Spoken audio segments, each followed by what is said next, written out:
seorang tetua suku Dayak kemudian meminta kepada Kris agar diizinkan masuk ke tempat pengungsian warga Madura. Tentu saja Kris menolak.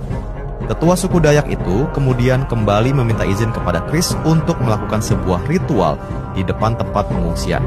Karena dirasa tak akan ada ancaman secara langsung, Kris pun memberi izin. Ritual pun dilakukan. Dan setelah ritual itu, suku Dayak langsung pergi meninggalkan lokasi. Namun tak beberapa lama kemudian, seorang anak buah Kris berlari dari dalam tenda pengungsian dengan wajah pucat ketakutan.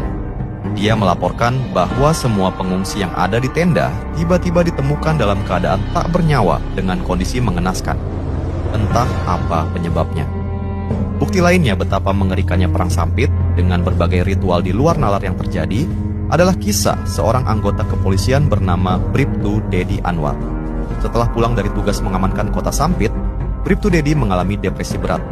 Kesehatan mentalnya terguncang akibat melihat banyak kejadian mengerikan dalam perang suku Dayak melawan suku Madura. Kabar yang menyedihkan, depresi Bribtu Dedi tak pernah sembuh, hingga karirnya di kepolisian harus berakhir lebih cepat. Dan di antara banyaknya cerita-cerita mengerikan perang Sampit, pihak kepolisian pada akhirnya berhasil membongkar apa yang sebenarnya terjadi. Apa yang sebenarnya ada di balik perang ini? Semuanya terbongkar ketika polisi berhasil menangkap 41 orang yang diduga sebagai dalang perang Sampit.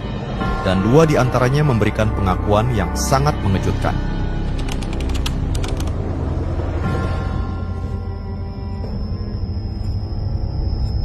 Setelah perang Sampit mulai mereda, di akhir bulan Februari tahun 2001, polisi menangkap 41 orang yang kemudian ditetapkan sebagai tersangka. 2 diantaranya kemudian memberi pengakuan soal apa yang sebenarnya terjadi. Mereka sengaja melakukan provokasi untuk membakar amarah dari kedua pihak, baik itu suku Dayak maupun suku Madura. Bahkan, para provokator ini membentuk tim untuk menyebarkan informasi-informasi sesat yang menyulut konflik. Mereka memanfaatkan pergesekan-pergesekan kecil yang sudah bertahun-tahun terjadi antara suku Dayak dan suku Madura. Dan di bulan Desember tahun 2000, ketika terjadi kasus penghilangan nyawa terhadap seorang Dayak bernama Sando, para provokator itu mengeksekusi rencana mereka karena mereka merasa pada saat itulah momen yang tepat untuk menciptakan konflik di wilayah Sampit. Ketika ditanya apa yang menjadi motif mereka, para provokator itu mengatakan bahwa mereka sengaja melakukan aksinya dengan tujuan politik. Mereka tak suka dengan rencana pelantikan terhadap beberapa pejabat di wilayah Kalimantan Tengah. Pada saat itu, mayoritas pejabat yang akan dilantik beragama Islam.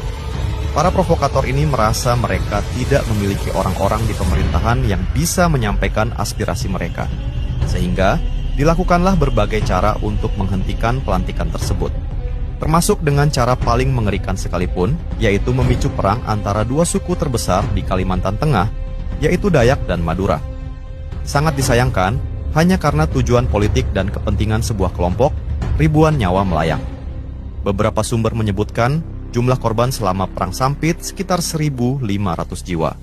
Tak hanya itu, ratusan ribu orang-orang Madura terpaksa meninggalkan kota Sampit, meninggalkan rumah, tempat usaha, bahkan keluarga mereka yang hilang dan tak pernah ditemukan. Dan sampai saat ini, tidak ada satupun orang Madura yang diizinkan untuk menginjakkan kaki di kota Sampit.